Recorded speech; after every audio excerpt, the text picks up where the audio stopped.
Hello students, welcome back after the vacations. Before vacations we have started chapter 3 election and representation, in which we have covered the election system in our country, that is first past the post system and second proportional representation. And both of these methods are used in our country to conduct different kind of elections. After that we have covered about the reservation of constituencies, free and fair elections, universal adult franchise, right to contest. Now last part of this chapter is independent election commission. Independent election commission is the most important step taken in our country in order to ensure the free and fair election system and process. So now we are going to cover the most important features of the Independent Election Commission, and I have marked the points. First of all, the creation of an Independent Election Commission to supervise and conduct election. There are so many countries in which there is no independent and powerful election commission. Normally elections are conducted by government bodies, which is not a reliable procedure, because normally if government will conduct the election, they will do the arrangements in their own favor only, so no other political party will get the chance to rule over the country. So it is mentioned in the constitution, article 324, that superintendence, direction and control of the preparation of the electoral rolls for and the conduct of all elections to parliament and to the legislature of every state, and of election to the offices of president and vice president held under this constitution shall be vested in a commission referred to in this constitution as election commission. Means कि किसी भी तरह के अगर elections होते हैं, चाहे वो पार्लियामेंट के हों, चाहे वो स्टेट लेजिस्लेचर के, प्रेसिडेंट, वाइस प्रेसिडेंट, हर तरह के इलेक्शंस के लिए election commission has the power to conduct the elections. So article 324 gives the power, decision making power, to the election commission to conduct, direct and control the elections, and Supreme Court has agreed with this interpretation of the constitution. The third point is that to assist the election commission of India, there is a chief electoral officer in every state, and election commission of India is not responsible for conducting the local level elections. For local level elections there will be a different state election commissioners, and all kind of election commission have their own sphere of operations. Then fourth point is that it is mentioned in the constitution that election commission of India can either be a single member body or a multi member body. Till 1989 it was single member body, but before the elections of 1989 there were the appointment of two election commissioners, and after the elections of 1989 it again became the single member body. But in 1993 again two election commissioners were appointed, and then after it became the multi member body. Earlier there was a debate that if there were two chief election commissioners, then there can be a dispute over the matters and there can be a sharp difference of opinion between them. But later it was concluded that multi-member election commission is more appropriate, as power is shared also and there is a greater accountability, क्योंकि जितने ज़्यादा लोग होंगे accountability और responsibility उतनी ही ज़्यादा share होगी. Then next sixth point is that chief election commissioner presides over the election commission but doesn't have more power than the other election commissioners. क्योंकि अब इलेक्शन कमीशन एक मल्टी मेंबर बॉडी है, तो इसका मतलब ये नहीं कि अगर तीन इलेक्शन कमिश्नर्स हैं तो एक इलेक्शन कमिश्नर जो है वो हेड होगा और बाकी उसके assistant. No, if it is a multi member body then all will take the decision collectively. And then seventh point is election commission will be appointed by the President of India on the advice of Council of Ministers. But again there is an objectionable point that if the appointment of election commission will be on the advice of Council of Ministers, then the party person or partisan person might favor them in elections. क्योंकि अगर ministers जो हैं वो election commission को appoint करने में helpful होंगे तो there can be a partiality in the election process. But in order to improve this procedure also, different method was adopted by the President of India, that he took the advice of leader of opposition also in order to appoint the election commissioner. Then eighth point is that constitution mentioned about the tenure of chief election commissioner, and they can be appointed for the period of 6 years term or till the age of 65, whichever is earlier. Ninth point is chief election commissioner can be removed by the president of India before the expiry of his term if there is a recommendation from both the houses of parliament with special majority.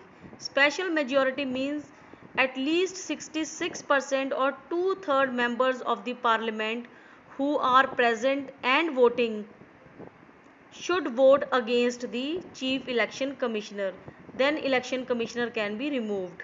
So these were the important features related to independent election commission. Now we are going to cover the functions of election commission of India.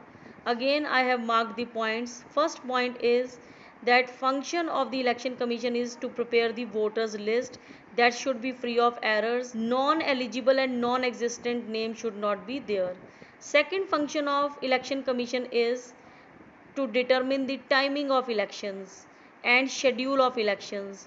It includes the notification of elections कि elections कब होंगे उसका notice issue करना, date from which nominations can be filled, last date for filing nominations, last date of scrutiny, last date of withdrawal of nomination form, date of polling, date of counting and declaration of result. So whole election schedule will be fixed by the election commission.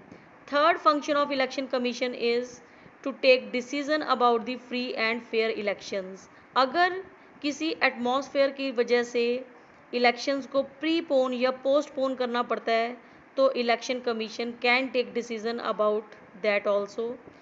Fourth function is election commission implements a model code of conduct for the parties and candidates. Means कि elections के time पे या campaigning के time पे candidates के लिए क्या code of conduct है, it will be decided by the election commission. And if in any constituency election commission feels that there should be a repoll, they can repoll or recount the votes also. Then fifth function of the election commission is to give recognition to political parties on the basis of votes gained by each political party. Sixth point is that in order to do proper functioning, election commission can take the help of administrative machinery, means government body, because election commission has very limited staff of its own. So with the help of administrative body they do the election process, and during that period they have the control over the administrative staff. So election commission can transfer the officers or stop their transfers if they think that it is important to do so in order to have elections in a fair manner. Now we have read about the features and functions of the election commission. It has been seen from last 20 years that in our country election commission is becoming more powerful and independent day by day, and in the past 65 years also we have seen that election commission has conducted so many elections, and they have faced so many problems also, because elections were conducted in the military areas also, and the problem faced during the period of 1991 when our ex Prime Minister Rajiv Gandhi was assassinated during the campaigning, and at that time election commission need to postpone the elections. Then in 2002 there was a critical situation when Gujarat Assembly was dissolved and election had to be conducted again, and every time whenever election commission took any decision related to postponing or reconduct of election, Supreme Court always favors the election commission because they do work in a free and fair manner. Now last part is electoral reforms. क्या election system में कोई improvement की ज़रूरत है? Obviously no system is perfect. There are so many limitations and problems in every kind of system. In spite of having adult suffrage, freedom to contest election, or establishment of independent election commission, there are so many negative experience with the election commission. So For that limitation or to overcome that limitation, there are some suggestions for reforming the electoral system.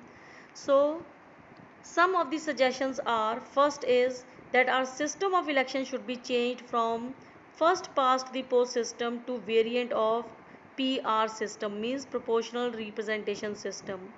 अब कई लोगों को लगता है कि first pass दी post system से change होकर हमारा सिस्टम जो है वो प्रोपोर्शनल रिप्रेजेंटेशन होना चाहिए। प्रोपोर्शनल रिप्रेजेंटेशन मीन्स कि जितनी भी पॉलिटिकल पार्टीज़ ने पार्टिसिपेट किया है, अगर बीजेपी को 40% सीट्स मिली हैं तो 40% सीट जो है वो बीजेपी कैंडिडेट्स को मिलनी चाहिए इन पार्लियामेंट।